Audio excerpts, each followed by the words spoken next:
بیٹا حکمت کی باتیں تو بہت ہیں، لیکن میں تمہیں ایک چھوٹی سی کہانی سناتا ہوں جو میرے دادا نے مجھے سنائی تھی۔ ایک دفعہ کا ذکر ہے، ایک گاؤں میں ایک نوجوان رہتا تھا۔ وہ بہت ہوشیار اور محنتی تو تھا، لیکن اسے ہر چیز سے شکایت رہتی تھی۔ اسے اپنی قسمت، اپنے حالات، یہاں تک کہ موسم سے بھی گلہ رہتا۔ ایک دن وہ اپنے غصے اور بیزاری میں گاؤں کے بزرگ کے پاس پہنچا۔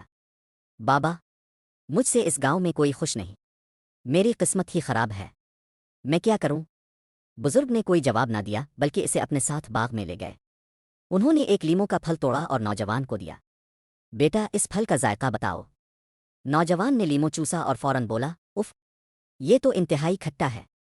بزرگ مسکرائے اور وہی لیموں پانی میں نچوڑ کر شربت بنایا۔ اب ذائقہ چیک کرو۔ نوجوان نے پیا اور حیرت سے بولا، واہ، یہ تو مزیدار ہے۔ بزرگ نے کہا، بیٹا، زندگی بھی اسی لیموں جیسی ہے، خام حالت میں کھٹی لگتی ہے، مگر محنت، صبر اور اچھے نظریے سے میٹھا شربت بن جاتا ہے۔ پھل ایک جیسا ہے، فرق صرف ہمارے روئی اور علاج میں ہے۔ جو قسمت کو کوستے رہتے ہیں وہ ہمیشہ کھٹا لیموں ہی چکیتی ہے۔ حکمت مند وہ ہے جو انہی حالات سے میٹھا پن نکال لے۔ نوجوان سمجھ گیا کہ خوشی حالات میں نہیں، سوچ میں ہوتی ہے، اور وہ اپنے لیموں سے شربت بنانے میں لگ گیا۔ اصل خوشی حالات نہیں، ہمارے نقطہ نظر سے بنتی ہے۔